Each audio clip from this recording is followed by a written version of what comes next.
بسم الله الرحمن الرحيم. عن أنس رضي الله تعالى عنه قال: كان غلام يهودي يخدم النبي صلى الله عليه وسلم فمرض، فأتاه النبي صلى الله عليه وسلم يعوده، فقعد عند رأسه فقال له: أسلم. الحدیث رواہ البخاری۔ حضرت انس رضی اللہ تعالیٰ عنہ بیان فرماتے ہیں، ایک یہودی لڑکا نبی کریم صلی اللہ علیہ وسلم کی خدمت کیا کرتا تھا۔ ایک دن وہ بیمار ہو گیا۔ آپ صلی اللہ علیہ وسلم اس کی عیادت کرنے کے لیے تشریف لے گئے اور آپ اس کے سرہانے بیٹھ گئے اور آپ نے فرمایا: مسلمان ہو جاؤ۔ فنظر الی ابیہ، اس لڑکے نے اپنے والد کی طرف دیکھا، وہو عندہ، وہ بھی وہیں موجود تھا۔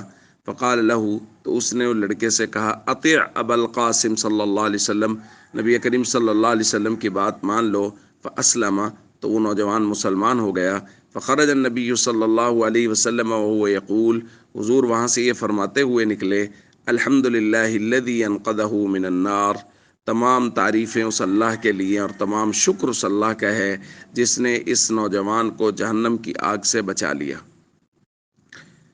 دوستو، نبی کریم صلی اللہ علیہ وسلم غیر مسلموں کی تیمارداری کے لیے بھی تشریف لے جایا کرتے تھے، اور اس حدیث سے ہمیں یہ بات بہت واضح معلوم ہو رہی ہے کہ وہ غیر مسلم جس کے بارے میں یہ خیال ہو کہ ہمارے حسن سلوک کے ساتھ یہ اسلام کی طرف راغب ہو جائے گا، متوجہ ہو جائے گا، اس کے ساتھ حسن سلوک ضرور کرنا چاہیے۔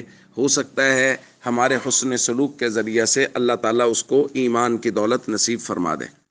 بس یہاں صرف ایک ہی بات ضروری ہے اور وہ سمجھنے والی ہے کہ وہ شخص جو گستاخ ہو، وہ غیر مسلم جو گستاخ ہے اللہ کا، اس کے رسول کا، صحابہ و اہل بیت کا، اس کے ساتھ قطعاً حسن سلوک نہیں کیا جا سکتا۔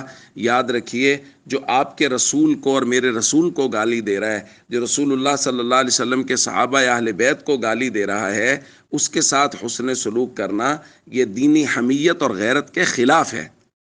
اس لیے ہم سب کو چاہیے وہ غیر مسلم جو گستاخ نہیں ہیں اور ہمارے معاشرے میں اگر وہ رہ رہے ہیں تو ان کے ساتھ حسن سلوک کریں۔ ہو سکتا ہے ہمارے حسن سلوک کی وجہ سے اللہ تعالیٰ ان کو ایمان کی دولت نصیب فرما دے اور وہ ہمیشہ ہمیشہ کی جہنم سے بچ جائیں۔